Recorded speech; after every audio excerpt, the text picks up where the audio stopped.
50 up, वैयक्तिक 50चा पल्ला पार केलाय आशिष पाटीलनं या स्पर्धेतील पहिला अर्धशतक। फुलेंचा चेंडू प्रहार केला आशिषच्या बॅटमधनं, फुलेंचा चेंडू प्रहार केलाय भरपूर उंच उंच, दरम्यान हा चेंडू पुन्हा लॉब केलाय भरपूर उंच तर गेलाय, क्षेत्ररक्षक कोणताच नाही आहे, परंतु इथे आतापर्यंत खराब गोलंदाजी झाली आहे।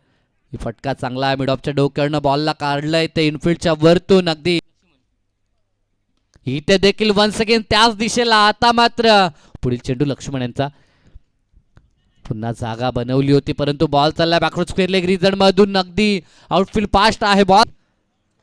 पहिला चेंडू आशिष साठी डाऊन दी ग्राउंड, समोरच्या दिशेला लॉब केलंय बॉलला, 50 होईल का? फुल टॉस चेंडू, खरं तर आमंत्रण होतं, अगदी सहज सोपा हा चेंडू आणि त्याचा फायदा उचलला, बॉलला पाठवले ते स्क्वेअर लेगच्या वरतून। 50 अप, वैयक्तिक 50चा पल्ला पार केलाय आशिष पाटीलनं या स्पर्धेतील पहिला अर्धशतक। बॅट उंचावून अभिवादन स्वीकारायचं आतिश।